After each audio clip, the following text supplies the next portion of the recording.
Okay, I'm going to move now. We do still have a lot of international questions, but I want to move now to some of the questions from institutions here in the U.S. And I'm going to deal first with questions that address some of the issues that Lynn has raised in his recent papers. Lynn, the first set of questions come from people associated with what we've come to refer to as the Stanford Group. And the question is as follows. Say, well, Lynn, just when we thought we'd achieved a better understanding of what you meant when you referred to infrastructure and what actually constituted real infrastructure projects, you moved the goalposts on us with this concept of platforms. So we decided to try to figure out what you were talking about. And in an attempt to better understand what you were developing, we embarked on a project to look at longer spans of human history. Now, I'm not entirely sure that we're addressing this correctly, which is why I want to present it to you and see what you say. But our findings actually were very interesting to us, so hopefully they're not wrong.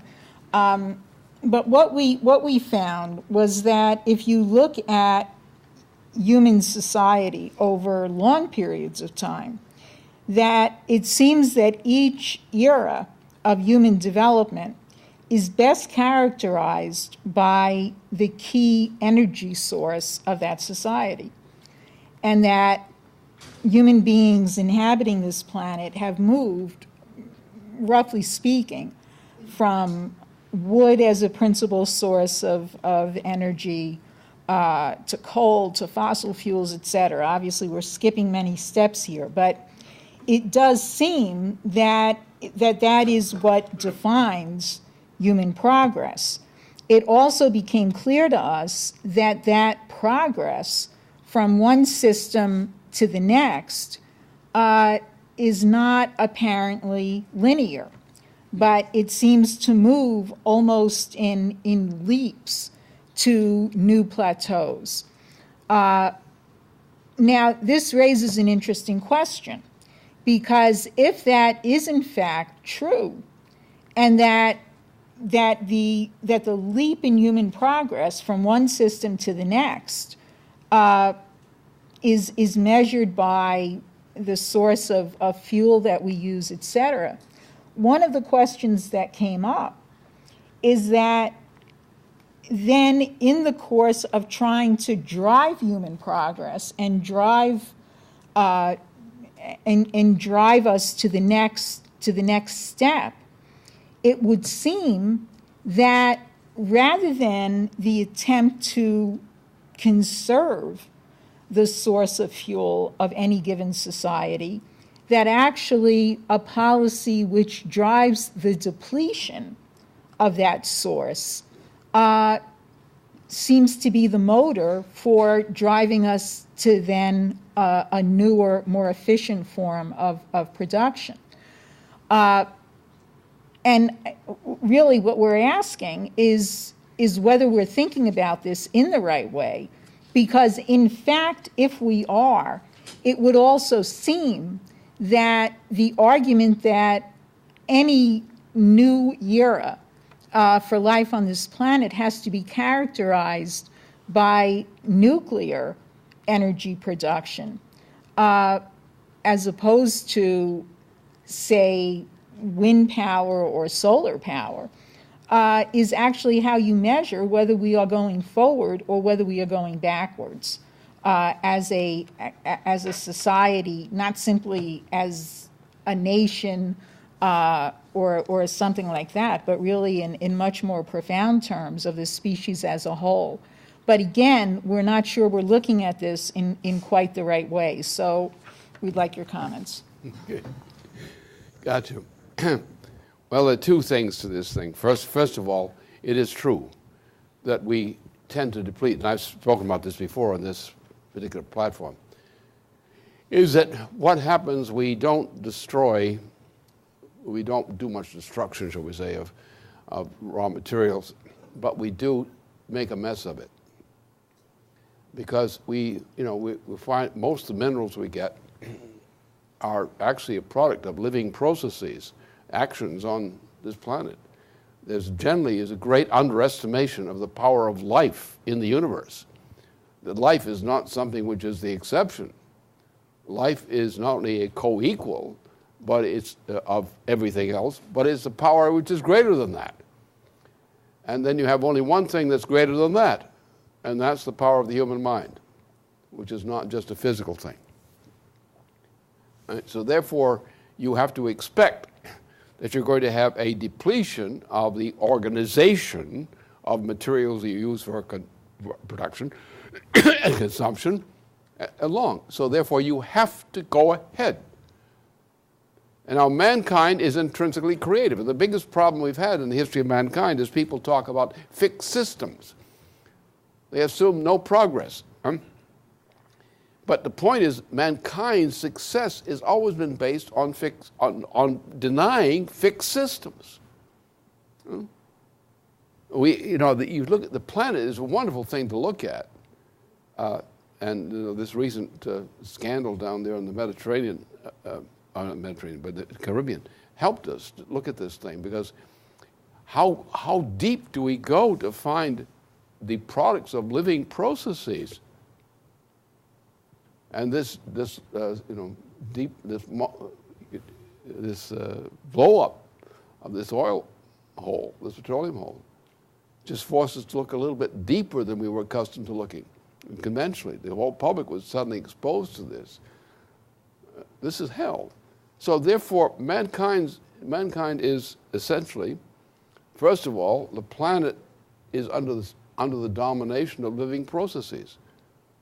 And the solar system is also living processes. They're very powerful. And the human mind is more powerful than any of them. And the point is progress. How can progress be maintained? Well, mankind, all kinds of things is creative. The universe is creative, inherently creative. This whole idea about entropy, universal entropy, second law of dynamics is all crap. There's no truth to it at all. Throw it away. You solve most of your problems by throwing that piece of junk away. It's a fraud hooked up in the 19th century. There is no such thing, only among idiots. But then you find the planet, the universe is organized. It's developing. Vernadsky has made this thing clear. The universe is progressing, it's evolving to a higher state, and at the expense of the lower state. And it's always progressing. But there's one thing about man. With man, this creative power is willful. Human species, animal species are creative. Look, you take the history of the planet, and you find that living processes on the planet were for a long time unicelled or less. It was a long time to get to organisms of more than one cell. We wasted most of our time on that, as life did, to get to this point. Then we got to higher forms of life. We had a destruction of Tyrannosaurus rex. I guess why they call him Rex. We went to higher forms of life. And we have man. And man is willfully creative. There's no other species that is willfully creative. Every species, every part of the planet, every part of the universe we know it, is creative. It's not fixed. It's not a fixed system. But man, the mind of man is the greatest power in this universe that we know of. The creativity of the human mind. And if you want to be a successful human being, use your mind. Use it for creative things. Don't say this is a stress on you. This should be your rejoicing. This should be your pleasure. It's much more fun than sex. In case you had any knowledge of this thing. Right? So why don't you do it? And therefore, the trick here is to understand this and study it more carefully, and you realize that we know things essentially. We are on the edge of knowledge, of practical knowledge of things, which poses questions to us. What's wrong with that?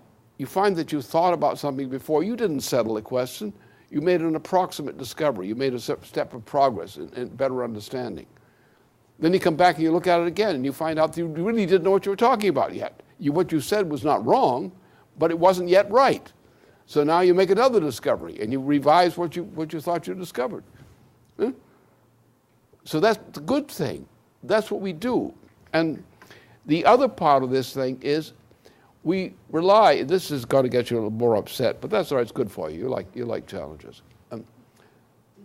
The greatest problem we have today is a misunderstanding of the nature of the human mind. We think of the human mind, most people think of it, they'll tell you that automatically. They'll say that we have a nervous system. We have sense perceptual powers. And what we know of the universe is we know sense perceptual powers. And some people will say foolishly, that's all we know. Only what we know as products of sense perception. And foolish people believe that. Smarter people know there's something else going on, which I specialize in. Right? So therefore, we don't understand human creativity. We don't understand the human identity because we assume that our sense perceptual powers are the human mind. And the central perceptual powers are not the human mind. The human mind is a higher form of existence.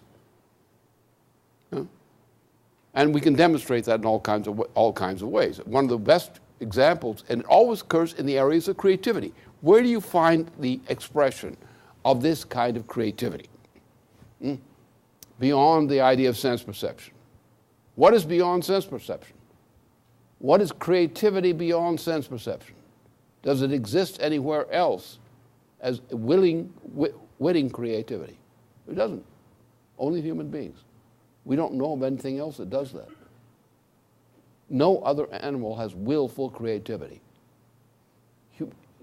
The universe is creative. The processes in it are creative.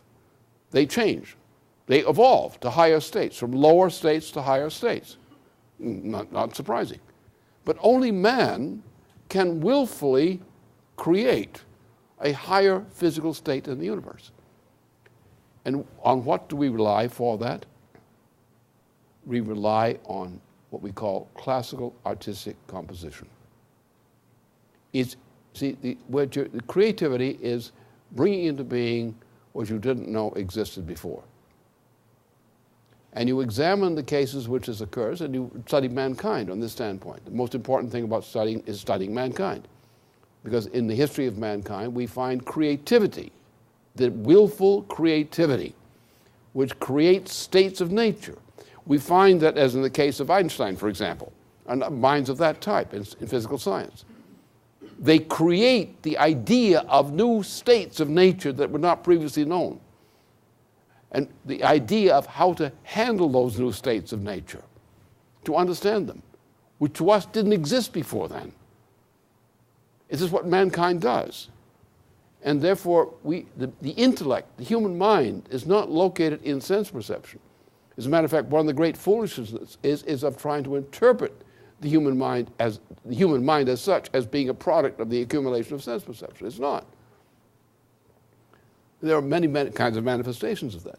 So the point is we have to be proactive in terms of the concept of human creativity, voluntary creativity by human beings, as typified by classical artistic composition, as actually the typification of this human discovery. And since we are human beings and we have this capability, which no form of animal life does, shouldn't we make this capability our essential profession? Why should we object to having to be creative? Since it's our natural condition, maybe our unhappiness would be less if we spent more time on creativity and less on certain other lower forms of diversions. And that's the answer. There's no such thing as an effective dichotomy of physical existence and mental existence. Not when you talk about human mind. There is no such dichotomy. And that's where the mistake comes. You say, well, let's be practical. Being practical sometimes is a word for being stupid. Where you deny the existence of creativity. You deny the role of the imagination. Now, the imagination can be a very troublesome thing to deal with. But that's precisely what you should be concerned by. Are you managing this imagination properly? That's called classical artistic composition. That is typified by the way in which the work of Bach on the well-tempered system defined all great music up through Brahms in composition. That's a typification. That's the meaning of irony in classical poetry. It's the meaning of all great entertainment in terms of artistic entertainment. It's the secret of all art. It's the essence of man.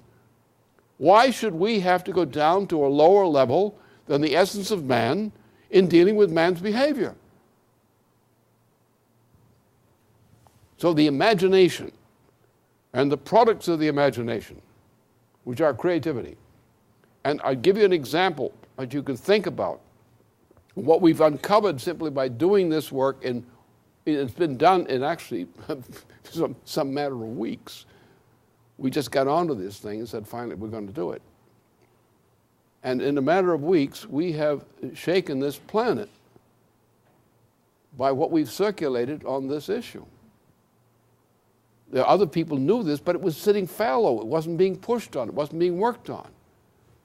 And here's the great thing that can get us out of this mess, is this NOAPA project, because it embodies a principle of action, a change of action, getting loose, breaking the bonds, getting out there and doing the things that should have been done all along.